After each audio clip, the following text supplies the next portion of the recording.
Bonjour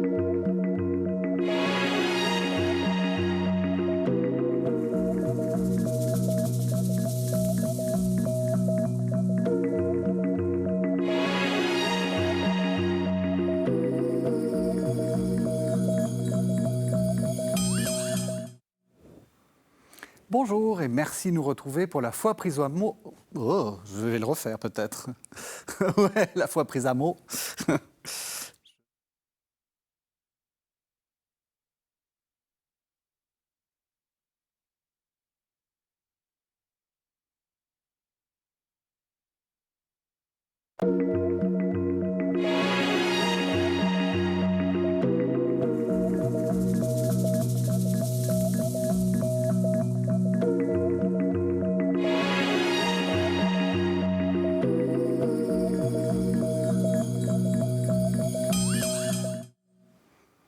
Bonjour et merci de nous retrouver pour la foi prise au mot, votre rendez-vous de formation chrétienne.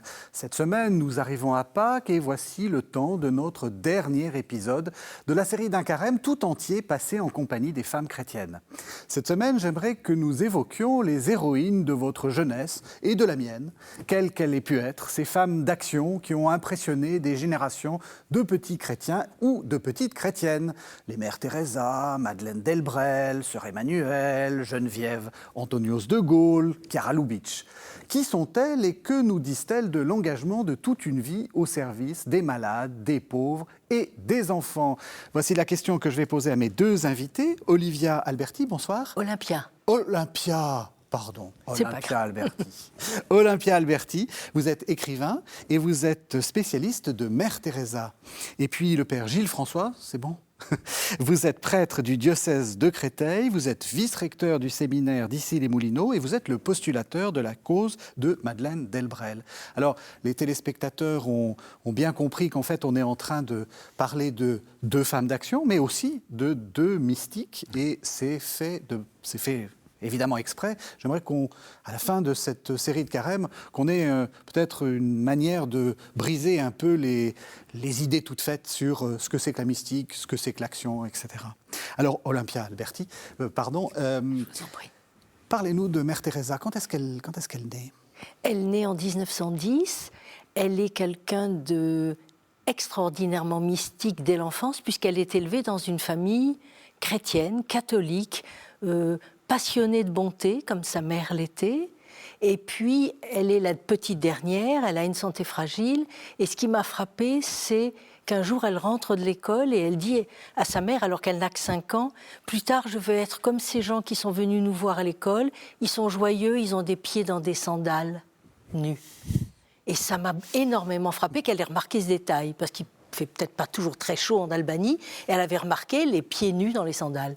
Et quand après je suis allée à Calcutta mettre mes pas dans ses pas, j'ai été dans le petit musée qui lui est consacré, Circular Road, et j'ai vu 3e et dernière paire de sandales de sa vie.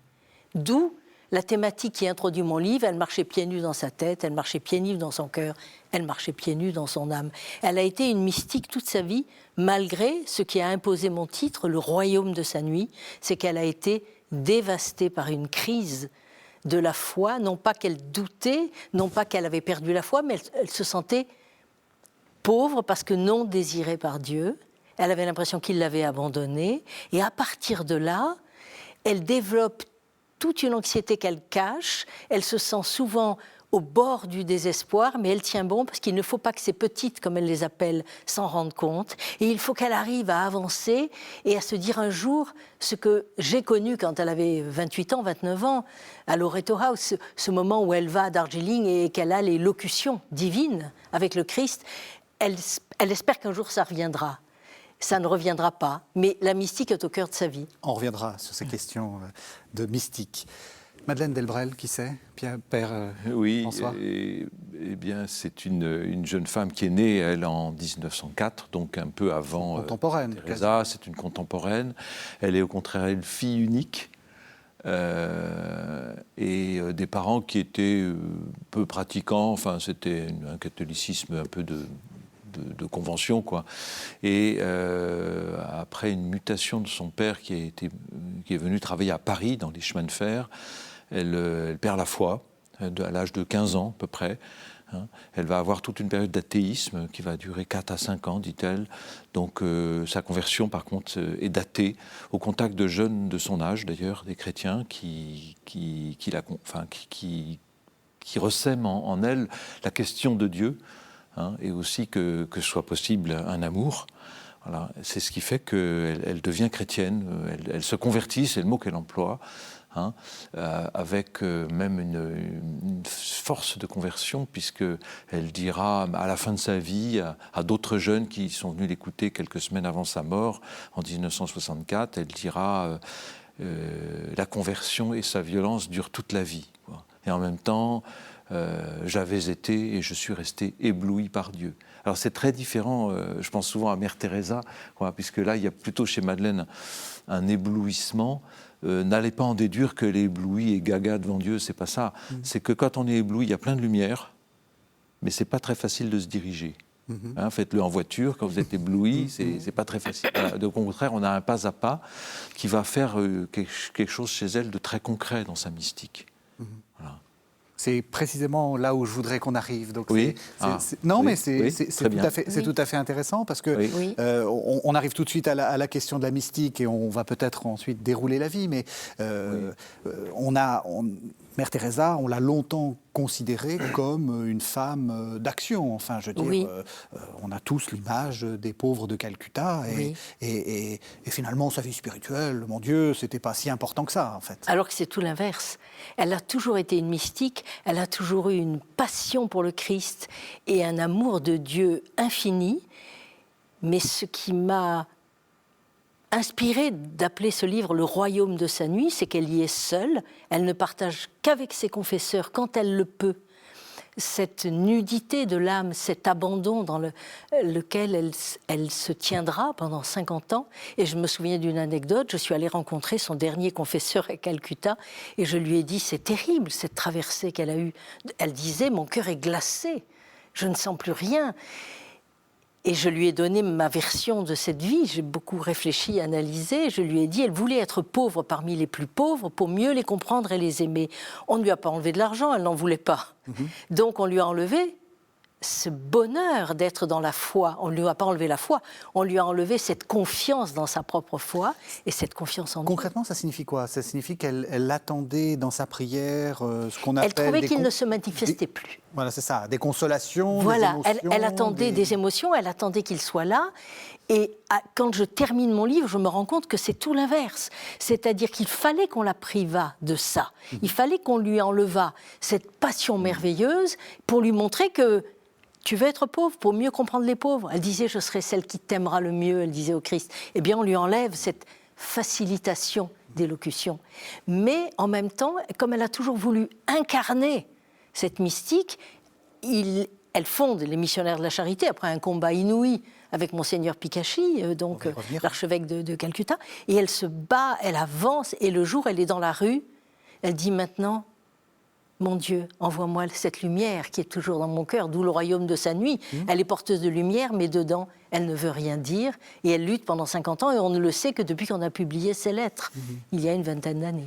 Ça dit aussi quelque chose de ce qu'est aussi la spiritualité. C'est-à-dire qu'on identifie souvent spiritualité à émotion, à la vie spirituelle, à la vie émotive. Vous êtes directeur de séminaire, enfin vice-directeur de séminaire. Vice-recteur, oui. Vice-recteur. J'imagine que c'est une question qu'on doit vous poser souvent. Est-ce que la vie spirituelle, c'est que de l'émotion ? Oui, en effet, ça peut être au début des émotions ou ce qu'on va appeler rapidement des consolations, qui sont sûrement des consolations que Dieu envoie, mais je constate qu'effectivement, quand l'engagement se fait plus profond, plus insistant, quand il prend davantage la personne, il y a l'expérience de la nuit, enfin, où on n'est plus dépendant des consolations. Et je trouve que dans le cheminement des séminaristes, ça, c'est une étape extrêmement importante, qui peut se produire à différentes phases d'ailleurs. Il n'y a pas de code standard. Mais donc ça engage un rapport à la joie, mais aussi à la souffrance, à la façon d'être... oui, je suis à Dieu, mais mais d'une façon singulière. Hein, Même s'il ne parle pas. À la façon d'accepter peut-être la souffrance. Oui, sûrement, oui. La façon de la recevoir comme une grâce. Parce qu'elle dit, par exemple, par moment, mon Dieu fait qu'il y ait de moins en moins de moi en tout. On voit donc bien que sa foi est un travail intérieur, une lutte contre l'ego, une façon de se fortifier dans la lumière et dans l'acceptation. Oui, il y a une de ses amies qui devait participer à l'aventure parce qu'elles ont été plusieurs femmes. C'est à peu près l'inverse de Mère Teresa sur le nombre. Elles ont été une quinzaine, c'est plus modeste. Hein. Mais parmi celles-là, il y en avait d'autres, dont une dénommée Madeleine Tissot, que Madeleine lui écrit parce qu'elle sait deux Madeleine. Madeleine Tissot est gravement malade de la tuberculose. À l'époque, c'était gravissime, on pouvait en mourir. Et elle en a réchappé, mais au prix de beaucoup de combats. Et à un moment donné, Madeleine, dans une de ses lettres, lui écrit « Souffre bien ». Souffre bien. Alors moi, ça m'avait choqué. J'ai été longtemps sans tellement comprendre ça. Et en fait, oui, c'est-à-dire, prends à bras-le-corps ce qui t'arrive. Oui. Hein, parce que là aussi, il y a quelque chose qui va guérir, qui va aboutir à une fécondité, qui va s'illuminer. Hein. Alors qu'on pourrait dire, la foi, ça va nous mettre uniquement sur les bonnes choses de la vie, et puis on va s'engager. Comme un jeune séminariste, je m'engage, je vais servir les autres, mais sauf qu'à un moment donné, je découvre que je suis pauvre avec les pauvres, que je suis malade avec les malades, que je suis moi aussi souffrant. C'est le mot de Victor Hugo. Hein. Vous souffrez, tant mieux, c'est comme ça que les hommes avancent vers les anges. C'est-à-dire c'est Victor Hugo qui a dit ça. Vous souffrez, tant mieux, c'est comme ça que les hommes font des anges. C'est-à-dire arrivent à accoucher du meilleur d'eux-mêmes. Il y a quelque chose dans la souffrance qui n'est pas, contrairement à ce qu'on a dit trop souvent de Mère Teresa et de tant d'autres, masochisme, dolorisme. Pas du tout. D'abord, ça rend humble. Hein. Oui. C'est le mot de Shakespeare. Hein. Vous n'avez jamais souffert, donc vous riez de ceux qui sont blessés. Attendez d'être blessés à votre tour. La blessure apprend qu'on est tous un et qu'il y a toujours une énergie de lumière qui va jaillir de cette souffrance. On va en faire quelque chose. D'où ce souffre bien, qui est un tel merveilleux conseil. Oui. Faire quelque chose de sa souffrance. Et après, alors, je pense à d'autres lettres qu'elle a écrites, par exemple, à une amie, c'est plus tard, c'est en 1962, à une amie polonaise qui s'appelait Joanna Munk, dont le mari avait été liquidé, on va dire, par les services secrets polonais. C'était des communistes polonais qui étaient devenus chrétiens. Et Joanna se retrouve toute seule et se trouve nouvelle convertie avec beaucoup de choses qui sont très très difficiles, qui sont liées à la dictature dans son pays. Et Madeleine va la voir, puis elle se rencontre à nouveau, et il y a des lettres qui nous sont restées, en particulier où Madeleine lui explique qu'il n'y a pas de douleur standard, quoi. Ça va être quelque chose de très singulier. Et ça m'avait saisi déjà quand les lettres de Mère Teresa avaient été publiées, le livre là où j'avais été saisi du contraste entre Mère Teresa et Madeleine Delbrel. Parce que Mère Teresa, au fond, vous l'avez très bien expliqué tout à l'heure, est emmenée dans la nuit. Hein, au fond, c'est lié à sa grâce d'aller auprès des plus pauvres. Il faut qu'elle aille elle-même dans la nuit. Bien sûr. Parce qu'elle dit « je veux être pauvre parmi les plus pauvres pour mieux les aimer et les comprendre ». On lui enlève tout ce qui est sa richesse, c'est cette fameuse scène d'élocution. Et il y a l'élocution christique, le Christ lui parle, elle le comprend dans ce mendiant qui lui dit « j'ai soif », et à la fin elle comprend que c'est une illumination et que le Christ lui dit « j'ai soif des âmes, envoie-moi des âmes ». Rappelez-nous, c'est à quel moment de ça? Ça, c'est quand elle va à Darjeeling, elle est dans le train, j'ai pris le train pour voir ce que ça donne. Alors ça donne quoi? Oh, c'est terrifiant, parce que le tortillard met une journée, il va même pas à 80 km/h, je pense que même il est à la moitié, et puis de temps en temps, il est tout petit, on l'appelle le toy train, le train jouet, et on est les rails tout petits, et puis par moments, c'est plein, et je pense à mon petit-fils qui a dit ça à sa mère l'autre jour, qui a dit « Maman, attention, on va verser ». Je dis « Mon chéri, on dirait que tu parles du XVIIIe siècle, il a 9 ans ». Et tout d'un coup, on voit le train qui se penche, et on entend parfois un cri, je ne sais même pas comment on appelle ça, de tigre, tout au fond, parce qu'on a 2000 mètres de dénivelé. Alors on se dit, on va aller se faire dévorer tout cru. Et moi, je me souviens d'un tournant où, avant d'arriver, je me suis dit, tu aurais dû faire ton testament avant de partir et dire aux filles, ça c'est du toc et ça c'est des vrais bijoux. Enfin, bon. Et là, mais on arrive et on vit le même chemin, c'est-à-dire ce moment où elle est visitée Et c'est une grâce immense. Et après, elle a eu la nostalgie de cette grâce. Mais elle était sur le bon chemin. Donc il n'était plus nécessaire qu'elle ait cela. Ouais. Et elle se sentait inapaisée. Elle sentait que ça devenait froid en elle. Et l'épreuve a été là, mais l'épreuve est un cadeau, elle l'a compris à la fin. C'est-à-dire 50 ans où elle va être parmi les plus pauvres, parce qu'on lui enlève ce qui est sa grâce. Ce qui fait que, comme vous dites, elle peut accueillir les plus pauvres. C'est-à-dire qu'il y a une forme de, comment dire, peut-être d'égo, enfin, c'est pas égoïsme, mais peut-être de supériorité qui vient d'une vie spirituelle trop accomplie. Trop facile. Trop facile. Elle a la compassion, prendre avec soi.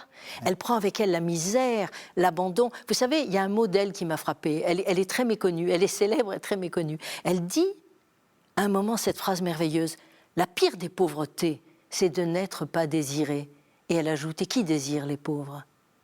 Ça va très très loin. Je vous propose qu'on entende du Madeleine Delbrel et ensuite vous allez nous expliquer si c'est une femme d'action. On entend le fameux texte qui l'a rendu célèbre, c'est issu de Nous autres, Jean Desrues. Chaque petite action est un événement immense où le paradis nous est donné, où nous pouvons donner le paradis. Qu'importe ce que nous avons à faire, un balai ou un stylo à tenir, parler ou se taire, raccommoder ou faire une conférence, soigner un malade ou taper à la machine. Tout cela n'est que l'écorce de la réalité splendide, la rencontre de l'âme avec Dieu, à chaque minute renouvelée, à chaque minute accrue en grâce, toujours plus belle pour son Dieu. On sonne, vite, allons ouvrir. C'est Dieu qui vient nous aimer. Un renseignement, le voici. C'est Dieu qui vient nous aimer. C'est l'heure de se mettre à table, allons-y. C'est Dieu qui vient nous aimer. Laissons-le faire. Alors, est-ce qu'on peut dire que, justement, Madeleine Delbrel, c'est aussi une femme d'action ? C'était très évident de Mère Teresa, évidemment, mais est-ce qu'on peut dire que c'est une femme d'action ? Peut-être pas, puisqu'elle termine par la citation « laissons-le faire ». Alors on pourrait dire qu'elle n'est pas une femme d'action, puisqu'elle termine par « laissons-le faire ». Mais en fait, elle a cette conscience aiguë que mon action devient son action, ou plutôt, comme dit saint Paul, je vis, mais ce n'est plus moi, c'est le Christ qui vit en moi. Ce qu'elle résume aussi par, non pas active, mais agit par Dieu. C'est ça. Donc c'est se laisser habiter, au fond, par l'Esprit Saint, pour que ce soit lui qui agisse. Voilà. Donc c'est tout à fait un rapport à l'action. Oui. Mais avec ce passif actif qui est laissons-le faire. C'est ça. Voilà. Absolument déterminant, puisque un des grands écueils de la mystique ou de la vie spirituelle, on va dire, que nous essayons de développer, c'est de se mettre au service, d'agir, puis après on voit qu'on sombre dans l'activisme, quoi. Et quel est le moment où alors, c'est une femme d'action. Alors, je vais d'abord répondre à la question et puis voir au fond quel est son paysage, elle. Elle a effectivement, 6 ans après sa conversion, décidé d'apprendre le métier d'assistante sociale. Parce qu'elle sent qu'elle va partir, elle est poussée par son aumônier, l'abbé Lorenzo, puis elle est habitée par le désir d'aller là où il y a peu de chrétiens. Donc elle va aller de Paris-Centre à Ivry-sur-Seine, c'est pas très loin, c'est juste la banlieue limitrophe. C'est une banlieue industrielle. C'était quasiment un bidonville. Non, c'était surtout une banlieue industrielle. Il y avait des bidonvilles dans ce qu'on appelait les anciennes fortifications, la zone. Là, il y avait vraiment des bidonvilles. Et puis, il y avait un tricotage de 300 usines et de nombreuses habitations. Ivry-sur-Seine, c'était ça. Elle connaissait absolument rien à tout ça. Et elle se dit, je vais apprendre un métier pour y aller. Elle est issue du scoutisme, donc elle a un peu la formation, la patte humaine, le désir d'engagement, mais elle sent qu'il faut des compétences, quoi. Donc son rapport à l'action est un rapport où elle cherche elle aura du métier. Hein. C'est d'ailleurs si bien qu'elle va sortir major de sa promotion d'assistante sociale, qu'elle va se faire repérer, son diplôme de fin d'études va être édité, de même que ses écrits d'assistante sociale sont passionnants à lire, hein, un peu perdus de vue aujourd'hui, mais moi je les utilise régulièrement dans des retraites pour montrer. Donc j'aurais pu la classer aussi parmi les intellectuels, comme on en a parlé la semaine dernière. Oui, mais autodidacte. Voilà. Oh, mais ça, c'est pas grave. Oui, on peut être intellectuel en dehors de... C'est-à-dire qu'à l'époque, les femmes sont toutes autodidactes, finalement. Sauf Mère Teresa, qui est devenue professeure d'histoire géo, oui, c'est vrai. qui a été prof pendant 10 ans. Oui. Elle a fait un noviciat à Darjeeling, elle descend à Calcutta, elle fait ses premiers vœux, ceux qui sont temporaires, on peut dire. Et puis... c'est le CDD avant d'être le CDI. Enfin, et elle incarne quelque chose. Et elle a adoré son métier de professeur. Elle savait transmettre, elle aimait transmettre. Non, elle était... Ça a été un sacrifice, hein, de fonder les missionnaires de la charité, de partir seule et nue avec... Parce qu'au début, rien. Hein. Elle a 5 roupies qu'elle donne à un prêtre et elle n'a plus rien. Et quand elle a un sandwich, elle le donne aux enfants. Elle a commencé par les enfants. Hein, il faut savoir, elle leur a appris à lire, à écrire, à se laver, etc. Alors, femme d'action, de fait, au début, elle a été recrutée par le curé d'Ivry pour un centre social paroissial. Puis après, se rendre compte que si on est simplement entre catholiques, ça fait un ghetto catholique, donc ça ne va pas. Elle voit que la ville est très communiste. Donc la guerre va les relier, tout ce monde-là, quoi, communiste et chrétien. Hein. Et elle va en même temps écrire et est appelée à former des plus jeunes. Donc de fait, elle a aussi une trempe, elle va écrire. Oui. Hein. Et puis le texte qui a été lu tout à l'heure, elle l'a écrit en 1938. Hein, il s'appelle Nous autres, c'est un extrait, c'est la finale de Nous autres gens des rues, qui est quelques pages magnifiques, qui se trouve publiées là dans La sainteté des gens ordinaires. Je ne sais pas si il faut que je le montre à la caméra, je le montre devant moi comme ça. Dites la maison d'édition. C'est chez Nouvelle Cité, voilà, excellent éditeur, qui a dans La sainteté des gens ordinaires, dans lequel se trouve le texte qui a été choisi par Régis Burnet, la finale de Nous autres gens des rues. Hein. Donc elle commence à écrire aussi son engagement. Hein. C'est assez autodidacte parce que elle est aussi allée à la Sorbonne. De fait, elle a une puissance intellectuelle ou littéraire peut-être, je ne sais pas. Qu'est-ce qui serait judicieux littéraire. Pour elle. Enfin, je trouve qu'elle est quelqu'un d'inspiré. Quand elle parle et quand elle écrit, il y a toujours cette...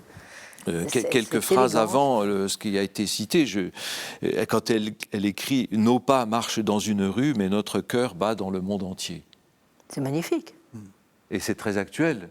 On a besoin que notre cœur batte dans le monde entier. Ça ne peut être dit que par quelqu'un qui l'a éprouvé. Qui en Ukraine. Et pourtant, je suis là où je suis. Hein. Elle dit l'action parfaitement accomplie là où elle doit être réclamée, où elle est réclamée de nous, nous grève sur toute l'Église, nous diffuse dans tout son corps, nous rend disponibles en elle. Nos pas marchent dans une rue, mais notre cœur bat dans le monde entier. Elle a cette conscience très puissante, quoi, qui fait cette mystique avec les pieds. C'est là où je suis, hein, nous autres gens des rues, et en même temps, le cœur bat dans le monde entier. Et en s'occupant des pauvres, quand même. C'est important. Oui. C'est le métier d'assistante sociale. Elle sera pendant 12 ans salariée, d'abord de l'Église, puis de la préfecture de la Seine pendant la guerre, puis pendant 1 an à la libération de la municipalité communiste. Là, il faudrait dire quelque chose, c'est que Mère Teresa dit « Ne croyez pas que nous ne soyons que des assistantes sociales ». Car il y manquerait tout ce qui nous donne de tenir dans l'épreuve quand nous côtoyons la plus grande misère, les choses malodorantes, les horreurs, les rats qui ont dévoré les yeux des enfants dans certains bidonvilles, puis le matin on les découvre à moitié abîmés. Et puis elle crée à Caligate, quand même, ne l'oublions pas, ce mouroir, on appelait, pour accueillir ces gens qui meurent dans la rue, pour qu'ils meurent, comme l'un a dit, j'ai vécu comme un animal et je meurs comme un ange. C'est-à-dire qu'il est lavé, nettoyé, un peu nourri, quand ils peuvent encore manger.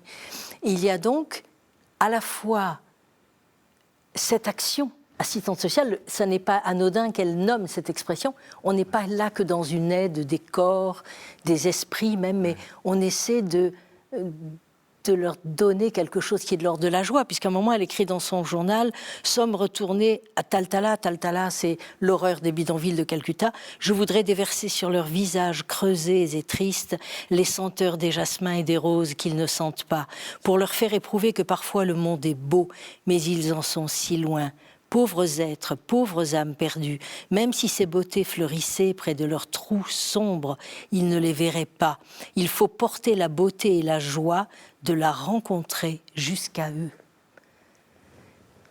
Là, la mystique ne la quitte pas. Porter la beauté et la joie de la rencontrer jusqu'à eux. C'est pas seulement leur donner Alors du qu'elle pain. est dans la nuit elle-même. Elle est dans la nuit elle-même. Avec ce sentiment d'être abandonnée. Et qu'elle le cache, et que ses sœurs, quand elles parlent d'elle, disent « Elle était une... » Moi, j'ai rencontré des sœurs, j'ai enquêté, qui ont dit « Elle était très ordinaire ». Quelle humilité pour réussir à se faire passer pour ordinaire, alors que son confesseur m'a dit, le dernier que je rencontrais, il m'a fait hurler de rire, le père Huard. Il m'a dit « Vous savez, les bonnes sœurs, en général, ce ne sont pas des gens ensorcelants, vous voyez. Le mot était extraordinaire. Oui, c'est plutôt... Il a dit, mais Mère Teresa, elle était passionnante. Je la prenais toujours à la fin des confessions, parce qu'elle allait parler avec moi pendant 2 heures de mystique, de don de soi, d'amour absolu. C'est merveilleux. Elle, il l'a trouvée ensorcelante. D'ailleurs, à un moment, il m'a dit, on nous a critiqué beaucoup. On a commencé à soupçonner des choses honteuses, et je me suis révoltée, et elle aussi. J'ai trouvé ça adorable. Oui, parce que leur lien, oui, c'est ça. Je revenais, vous avez évoqué des choses tout à l'heure, aussi dans son rapport aux autres. Là, je parle de Madeleine. Oui. Mère Teresa, vous venez de le dire. Madeleine éblouie par Dieu. Hein. Oui, je voulais qu'on revienne cet éblouissement avec quelque chose d'incommunicable. Mais ça, parce qu'elle, pour le coup, il y a de l'émotion, il y a du... Oui. Il se passe des choses. Enfin, Oui. On est tout à fait dans l'inverse de la... Oui, il y a quelque chose Oui, d'inverse. parce qu'à un moment, il se passe plus rien. Elle est très...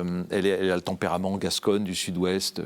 Elle est très drôle. Elle fait des sketchs. Il y a des fêtes à la maison, on sort la guitare. Ça, c'est merveilleux. Voilà. Et en même temps, il y a des amis. Alors, c'est les amis du quartier. Donc, on n'est pas entre catholiques. Hein. Et il y a de fait, elle fait cette expérience que cet éblouissement qu'elle vit est incommunicable. Voilà. Donc, ça en fait une missionnaire sur ce plan-là. Parce que pour elle, le grand cadeau de sa vie, c'est d'avoir rencontré Dieu. Hein. Et pour elle, c'est une richesse de connaître Dieu, de se savoir aimer de Dieu. Hein. Voilà, de se savoir aimer. Ben oui, se savoir aimer, c'est ça, c'est dans Alors ce sens. Elle ne se sent plus aimée. Et là, on a quelque chose Oui, mais de c'est tout à fait étonnant, parce que d'une certaine façon, ce sont en réalité deux femmes très seules. Seules face à de l'incommunicabilité, elle ne peut pas raconter ce qu'elle vit, elle est, comme vous dites. Et puis en même temps, elle, pareil, elle ne peut pas dire, il ne se passe plus rien dans ma prière. C'est pas possible, elle ne peut pas leur dire mon cœur est glacé. À un moment, elle écrit mon cœur est glacé, il ne m'aime plus. Oui. Alors les gens ont confondu, on dit elle a perdu la foi. Mais non, elle souffrait parce qu'elle avait la foi. Oui, si on n'a plus la foi, on ne souffre plus. Oui. C'est parti. C'est la foi, oui. C'est la foi dans son extrême de la nuit. Oui, Saint Jean de la Croix, ces moments terribles où on perd tout. Pardon, je vous ai coupé à propos de... Qui fait justement que, il y a comme une extension avec ces deux femmes, hein, une extension en direction l'un de ce sentiment d'être complètement abandonné par Dieu. Et pour Madeleine, c'est une extension dans le sens de cette lumière qu'on a envie de communiquer, qui va être palpable, qui est quand même qu'elle a communiqué, hein, parce que autour d'elle il y a des conversions. Hein, mais en même temps, comme elle dit dans un texte que je cite de mémoire, ça sera à un autre moment, les personnes ne vous le diront pas. Ça sera entre eux et Dieu. Hein, parce que le défaut des missionnaires, encore aujourd'hui et à son époque, c'est un peu de se mettre... Je vais vous servir d'intermédiaire. Vous savez, moi je connais un peu Dieu, je vais vous servir d'intermédiaire. Oui. Alors ça marche jamais, on est déçus, et puis ça fait des missionnaires démotivés. Mais non, c'est que je vais... en fait, la personne est entre Dieu et moi, quoi. Hein, et ça va se passer à un autre moment, quand je ne serai pas là. Voilà. Elle a ce sens aigu. Alors peut-être c'est la solitude, quoi. Mais c'est pas seulement pour la sienne dans ce cas-là. C'est la solitude de toute vie qui est quelque chose qu'on peut apprivoiser, j'espère bien, dans la vie, qui va devenir aussi une amie, qui va nous préparer aux vraies rencontres. Hein, Mais c'est aussi la nécessité de la solitude intérieure pour faire de la place et rencontrer. Ça ne peut pas toujours se passer avec quelqu'un qui au début, va être très occupé. Voilà, et très présent, très et dire voilà, et ça va se passer comme ça. Et puis à un moment, il faut se retirer et laisser les deux Ouais. Les deux. Enfin, Oui, tout à Dieu fait. et l'être en attente en rencontre. Oui, toujours dans Semaine, nous autres, Jean Desrues, de 1938, elle écrit cette phrase magnifique. Dans la rue, pressés dans la foule, nous établissons nos âmes comme autant de creux de silence où la parole de Dieu peut se reposer et retentir. Se reposer et retentir. Ouais, elle est pressée dans la foule, donc on imagine, c'est celle du métro, c'est celle des rues, quoi. Et nous établissons nos âmes, elle dit nous, parce qu'elle sent que c'est quelque chose de notre vocation chrétienne, nous établissons nos âmes comme autant de creux de silence, un peu de place, où la parole de Dieu va se reposer et retentir. Ça revient au mot de saint Paul, être agi. Dieu Oui, arrive c'est ça. et on c'est fait ça. silence et Dieu agit à travers nous et il agit mieux que nous. Elle disait souvent, oh, je me fais à la beauté franciscaine, je trouve ça merveilleux. Et la pauvreté, elle la cultive. Et puis elle dit, je ne suis qu'un petit crayon à papier dans les mains de Dieu. Il écrira de moi et de nous toutes ce qu'il veut. C'est l'humilité totale. Dire, il va m'inspirer ce que j'ai à faire. Et à un moment, il y a cette scène extraordinaire qu'une journaliste suisse m'avait fait remarquer. Elle me dit, mais quand même, elle doute encore. Regardez la scène où elle marche dans la rue et il y a un marchand de tabac de Belize qui lui donne un paquet de cigarettes Virginia Tobacco, vous savez, rouge avec le bord doré à l'époque. Je me souviens, c'est les premières que j'avais piquées à la maison pour aller fumer dans les toilettes, j'avais 15 ans. J'étais tardive, moi, dans mes bêtises. Et alors, il lui donne le paquet, elle le met dans la poche de son sari, cette fameuse tenue avec la bande bleue. Et un quart d'heure après, en marchant, on lui dit, viens, Amma, il y a quelqu'un qui est en train de mourir, là. Et elle lève le t-shirt du pauvre bonhomme qui suffoque et il a été dévoré par un rat, il n'a plus rien, là. Et elle lui dit, qu'est-ce que je peux faire pour toi, mon fils? Et il lui répond, tu sais, toute ma vie, j'ai rêvé de fumer ces cigarettes des Anglais, tu sais, dorées, comme le tabac qui pousse en Angleterre. Alors elle lui dit, j'ai ce qu'il faut pour toi, tu as ce qu'il faut. Et elle sort une cigarette, elle demande que quelqu'un l'allume. Je ne vous dis pas la stupéfaction des gamins qui voient que Mère Teresa sort un paquet de cigarettes de sa poche. Oui, c'est ça, oui. Ça devait valoir c'est vraiment une besoin de fioriti cacahuètes. extraordinaire, ça, oui. Elle lui donne la cigarette qui a été allumée, il tire de bouffée, il suffoque, il n'a plus rien, plus d'estomac, plus de poumons. Il suffoque et il est heureux, il rayonne, il lui dit merci, maintenant je peux m'en aller. Et elle le prend dans ses bras, le caresse, il meurt quelques instants après. Oui. Et cette journaliste suisse m'avait dit, vous voyez, Dieu s'était manifesté avant pour qu'elle puisse faire le bien. Il lui montre qu'il la marque à la culotte, comme on dit en rugby, pas à pas. Eh bien non. Elle continue de penser qu'elle n'est pas aimée. Ouais. Alors que Ça, là, c'est mystérieux quand même. l'exemple est vraiment criant. Ouais. Il lui a permis de faire du bien à un homme qui c'était son dernier désir. La mystique, on est un instrument. On est un instrument. Mais je trouve que vous, les femmes, vous avez plus le sens que nous, les hommes, de ce sens du très concret, dans des choses qui de prendre dans les bras. Oui, de prendre dans les bras, d'avoir des gestes. Des gestes, oui. De la tendresse. J'apprends. Voilà, j'apprends beaucoup de choses. Et alors, puis je connais Madeleine aussi, je vois son œuvre, il y a plein aussi de Fioretti comme ça. Mais je pense qu'il y a, pour moi, une richesse des femmes à porter, quoi, en tout cas dans le XXe siècle, puisque c'est un peu nos grands-mères, en quelque sorte. Oui, c'est ça. 1904 et 1909, c'est ça. Oui, ma grand-mère, c'était 1905, donc c'est vrai, ce sont nos grands-mères. Voilà, On arrive donc aussi à cette question, est-ce que sa vie, à Mère Teresa, aurait été différente si ça avait été un homme? Si c'était Père Teresa? Moi, je crois, parce que d'abord, elle n'a pas eu de mal à convaincre sa famille, puisque d'emblée, elle a dit « je veux devenir missionnaire, je veux aller ailleurs ». Et puis, quand elle était à Rathfarnham en Irlande, elle a appris l'anglais, et puis on lui dit « c'est l'Inde ». Ok, c'est l'Inde. Et Calcutta, elle voit Calcutta, une misère terrible, elle trouve que les gens sont beaux, ils sont nus, ils ont de l'huile sur la peau, ils sont magnifiques. On va les aider à trouver leur âme, on va les aider à les élever. Enfin, elle a ce sens de la mission, mais je suis persuadée qu'il y avait en elle un besoin de maternité, parce qu'il y a eu un débat avec sa sœur, Aga, sa sœur aînée, qui lui dit « Comment tu ne vas pas te marier? Mais tu n'auras pas d'enfant, mais tu es folle ». Et elle avait 12 ans, elle lui dit « Un jour, moi, j'aurais des milliers d'enfants. C'est extraordinaire qu'elle ait déjà cette projection. Oui, Une c'est gamine ça. qui dit ça, quoi. 12 ans. Et déjà, je trouve qu'une petite gamine qui a 5 ans dit qu'elle veut avoir les pieds nus dans les sandales et apporter Oui, la joie aux autres. Déjà, elle a une maturité d'âme. C'est un peu comme la extraordinaire. grande Thérèse, là aussi, Voilà. qui à 5 ans veut aller convertir. Voilà, absolument. On y est. On y est. Mais ce qui est extraordinaire, c'est cette tendresse. Moi, au début, ce qui m'a intriguée, et c'est pourquoi j'ai écrit ce livre, c'est pour 2 raisons tout à fait différentes. Une, j'étais triste de voir les ouvriers des usines, quand ils arrivaient dans la porte de l'usine où on avait mis, il y a quelques années en France, une chaîne, un cadenas, on disait c'est fini, on repart à l'étranger, vous n'avez plus un sou. Et je me dis, il faut les aider, ces gens, il faut leur montrer que quelqu'un de désespéré a réussi à s'en sortir. Et la deuxième chose, qui était la première en fait, c'est quand j'ai vu la main de Mère Teresa caresser les visages et les épaules des pauvres, parmi les plus pauvres, comme elle disait, et que je trouvais que sa main était absente. Je me suis dit, elle n'est pas là, elle n'est pas dans sa caresse, elle n'est pas dans sa main. Il se passe quelque chose. Quand on a publié les lettres, j'ai dit, mais ça y est, on y est. Elle est travaillée par quelque chose qui la déchire, donc elle n'est pas présente dans sa caresse. Et je fais dire ça par un sannyasine qui l'a regardé, qui a remarqué, qui lui a dit, tu n'es pas là parce que quelque chose te déchire. Ouais. Et elle trouve qu'il y a de l'amour dans la parole de cet hindou qui l'a regardé agir, parce qu'elle a dû lutter en Inde pour fonder les missionnaires. Mais pour entrer dans sa vocation, elle n'a pas eu à lutter. Son père et sa mère étaient de grands croyants, de grands chrétiens, et d'ailleurs le père a été assassiné par des communistes dont le poison était le règne absolu. Et voilà, elle avait 9 ans. Un peu comme sœur Emmanuel, qui perd son père à 7 ans quand C'est son ça. père se noie. Mais alors, c'est curieux ce que vous dites, elle n'est pas là, donc... Elle est absente de son geste, c'est-à-dire ça. qu'elle est à l'intérieur, elle combat. Oui, c'est ça. Et c'est elle ça. ne parle pas, parce que les autres, elles doivent ignorer qu'elle est dans le royaume de sa nuit. Il faut qu'elle sorte de ce royaume. Alors, qu'elle fasse quelle est la valeur de son geste?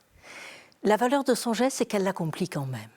Oui. Et celui qui reçoit, il n'est pas forcément en état de ressentir qu'elle est un peu absente du geste. Elle est là, elle caresse le visage, elle caresse l'épaule, elle prend dans les bras. Donc les gestes, elle les fait. Que les gestes sont moins habités qu'ils ne l'auraient pu être si elle avait été moins tourmentée. Peut-être qu'il y a des moments où les gestes étaient habités. Moi, ce qui me frappait, il n'y a pas de hasard. Dieu voulait que je m'intéresse à Mère Teresa. Et chaque fois, je voyais que sa main, je me disais, mais c'est mécanique. Comment ça se fait qu'elle n'ait pas plus d'attention? Et comme ça m'avait frappé chez Diana, la princesse, qui, quand elle allait en Inde, prenait les enfants, les embrassait, les câlinait. Vous voyez la le grand différence écart. entre, Voilà. entre Mère Teresa et Diana. Voilà, c'est vrai que le c'est grand assez- écart est complet. Oui. Et là, je me disais, elle a une tourmente intérieure. Mais cette tourmente, elle peut charger son geste d'autre chose. Moi, je voyais qu'il y avait une absence interne. Mais peut-être que la tendresse passait quand même. Vous en pensez quoi, vous? Bah alors je compare un peu, évidemment. Bien Je sûr, cherche bien en sûr. écoutant Olympia, je cherche... je crois que Madeleine, il y a un itinéraire des marques progressives à la fois d'attachement et de détachement qui fait qu'elle est dépouillée, très dépouillée de toutes les prétentions qu'on peut avoir dans la vie. Ce qui me fait dire ça, c'est que, alors, il y a une trace importante là avec des lettres, Oui. des gens, puis des témoignages des gens avec qui elle a parlé, qu'elle a reçus. Elle avait une capacité, quand elle était avec quelqu'un, à être totalement à cette personne. Être là. Oui, c'est ça. C'est aussi Dasein, être complètement c'est- là, ouais. complètement là.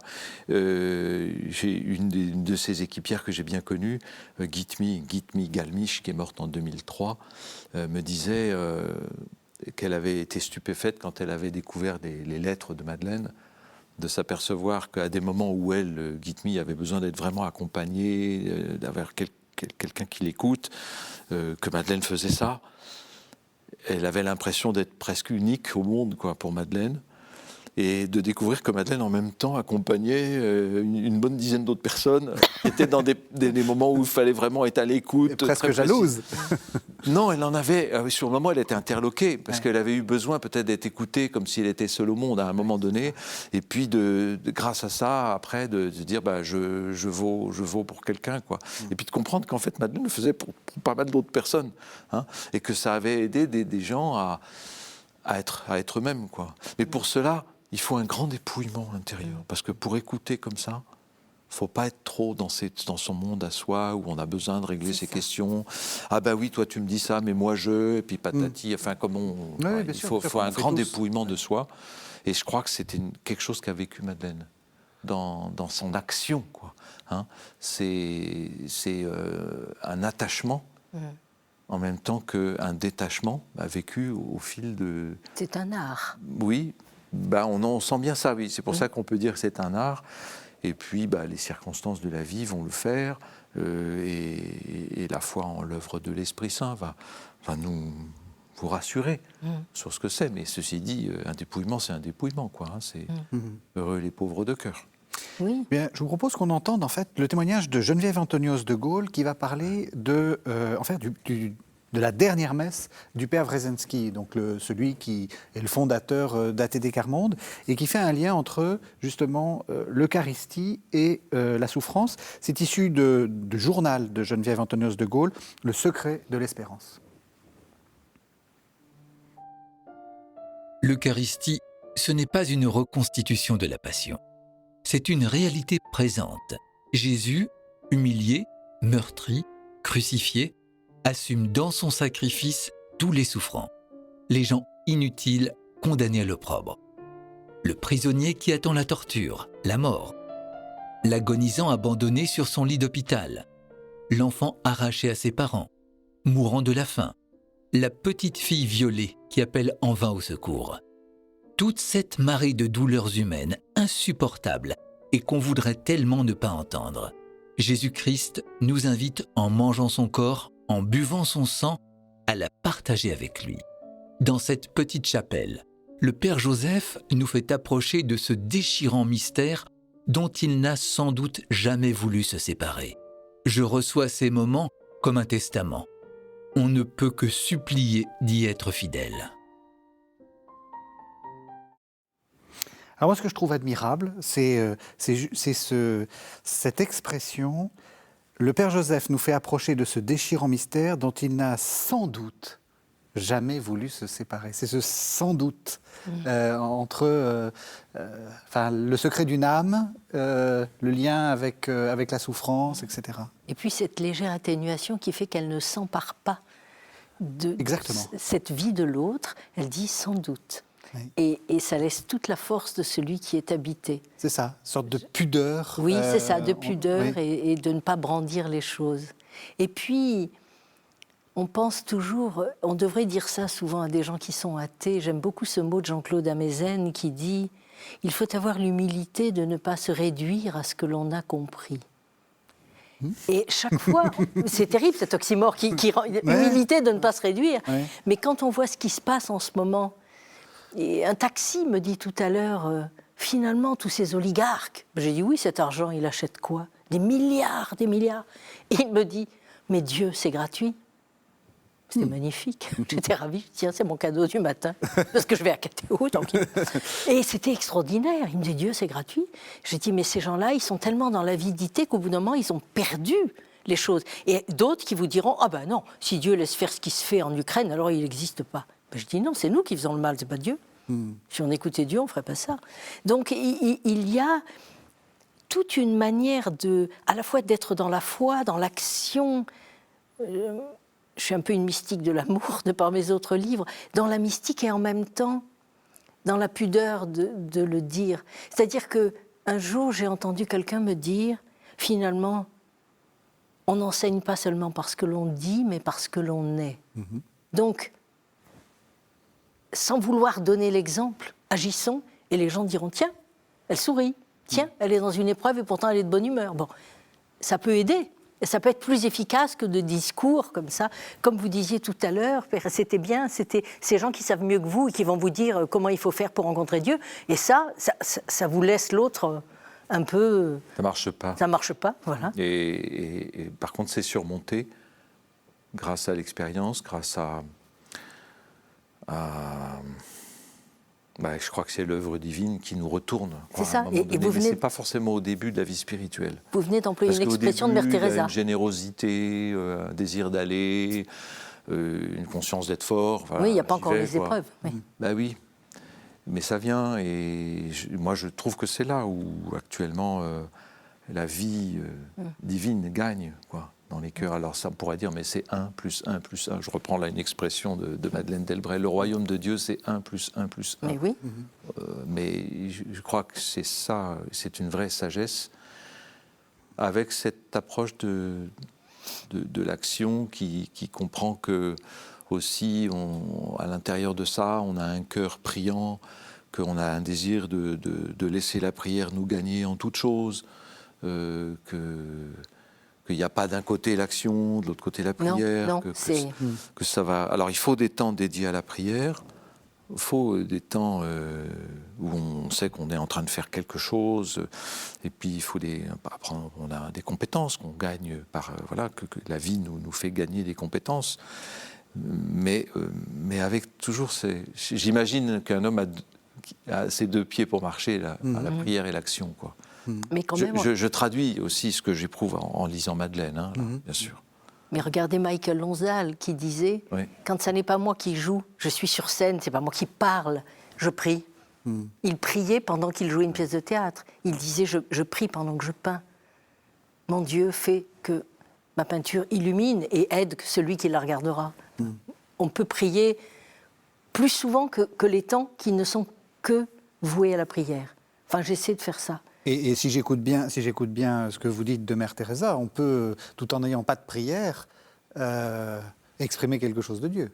Puisque, comme vous dites, il ne se passait pas grand-chose dans sa prière. Elle disait, pas dans sa prière, parce qu'elle a toujours beaucoup prié. Elle disait l'oraison, c'est essentiel, matin et soir. Bon, elle dormait 3-4 heures par nuit. Hein.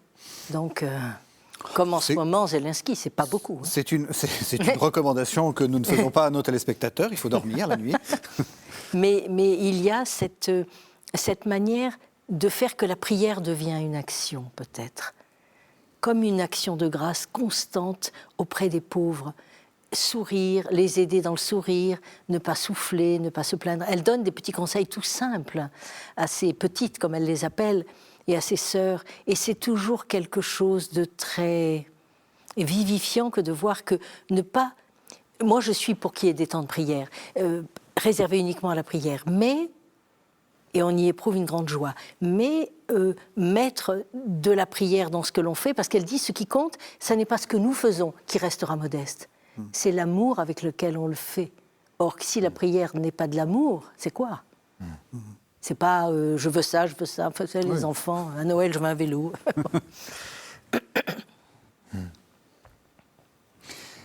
On arrive à la fin de l'émission. Je repose un peu ma question. Qu'est-ce que cela change que ça soit une femme ? Alors peut-être pas forcément de la vie, mais peut-être de la mystique, Ou est-ce que ça change rien ? Et peut-être que justement, il faut renoncer à cette idée. C'est un peu une grande partie de ce que cette série de Carême a démontré. C'est que dire les femmes sont comme ça, les hommes sont comme ça, c'est de faire l'essentialisme. C'est finalement d'avoir là encore un regard qui en fait s'approprie des êtres singuliers qui après tout ont leur propre parcours. Est-ce que ça change quelque chose ? Oui. Moi, je crois C'est-à-dire, le sujet résiste parce que chaque trajectoire est singulière et chaque femme apporte quelque chose. Hein.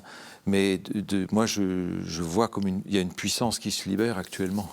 Oui. Une force féminine, une force des femmes, plutôt, je devrais dire, qui, moi, me semble très, très déterminante. Bon, je suis, comme prêtre, je travaille avec des femmes depuis des années et je vois combien en profondeur il y a des choses qui se transforment dans notre façon de comprendre les situations, de prendre en charge mutuellement des choses, d'exercer l'autorité, de prendre conseil, c'est des transformations très profondes.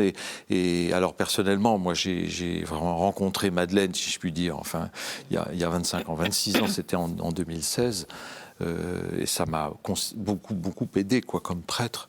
Hein. Mais pour moi, c'est clairement une présence féminine, quoi. Ça, c'est un témoignage que je trouve essentiel, de dire que ça vous a aidé dans votre comme prêtrise. prêtre, c'est sûr. C'est comme moi, Marie-Madeleine m'a aidée, c'est une femme, mais moi, cette manière d'avoir la foi, d'aller vers le Christ et puis de répandre le nard sur ses pieds, sur ses cheveux.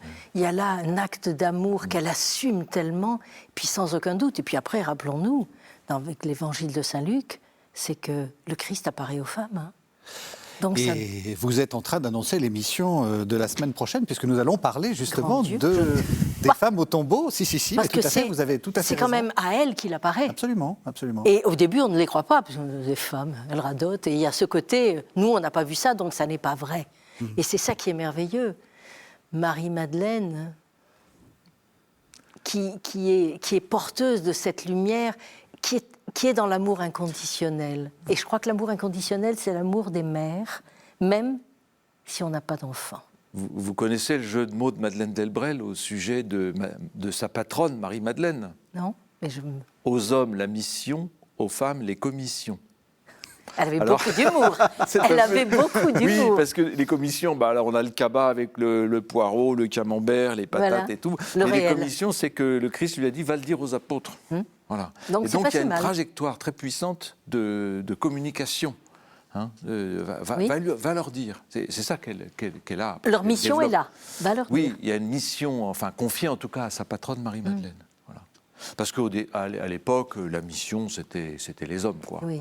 Oui. Mais il commençait à y avoir, elles sont les premières générations de femmes laïques qui sont engagées sur un terrain qui était auparavant le domaine des hommes. Oui, mais ce qui est merveilleux, c'est qu'elle a de l'humour, alors que Mère Teresa est souvent très dure et qu'elle n'a pas beaucoup d'humour, sauf quand elle dialogue devant les télévisions et qu'elle dit « J'ai horreur des interviews, alors j'ai dit à Jésus, si j'accepte une interview, tu m'envoies 1000 croyants de plus. » Et elle ajoute la phrase que vous avez utilisée, « Ça marche ». J'aime bien ce côté concret, ça marche. Merci beaucoup. Alors, je rappelle et je montre votre livre, Olympia Alberti, Le royaume de sa nuit, Mère Teresa, le récit d'une vie. Donc, c'est paru aux éditions. Maintenant, c'est les presses de la Renaissance. Voilà, c'est voilà. Et alors, je montre votre exemplaire, ce qui explique voilà, les petits post-it Voilà. de partout. Voilà. Et puis, vous nous avez apporté plusieurs livres sur Madeleine Delbrel. D'abord, les beaux textes de Madeleine Delbrel, l'éblouis de Dieu, les plus beaux textes de Madeleine Delbrel. Tout ça chez Nouvelle Cité. C'est peut-être l'occasion pour terminer le carême de rentrer dans la pensée de Madeleine Delbrel. Et puis, La sainteté des gens ordinaires, le livre que vous avez aussi en main, c'est aussi aux éditions Nouvelle Cité.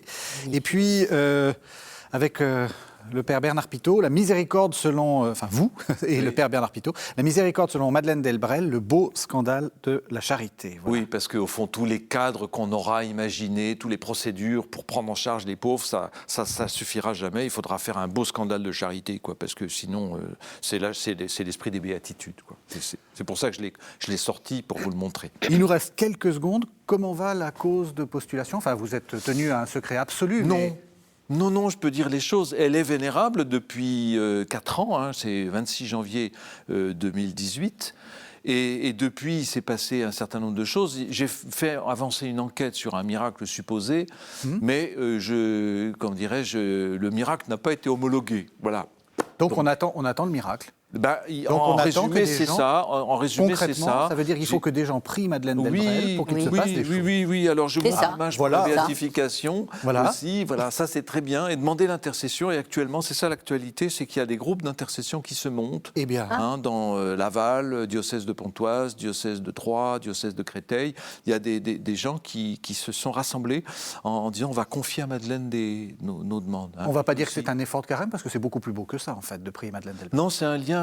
C'est étonnant l'intercession. Pourquoi demander à quelqu'un, quoi ? Sinon qu'on a un lien entre le ciel et la terre par quelqu'un, c'est un lien affectif. C'est très important, l'intercession, je pense qu'il y a une c'est de l'amour. Ça sera le message. Très bien. Merci à tous les deux. Merci de nous avoir suivis. Vous savez que vous pouvez retrouver cette émission sur le site internet de la chaîne www.ktotv.com. Et donc on se retrouve la semaine prochaine. On a déjà le sujet, c'est les femmes au tombeau et ce sera Pâques.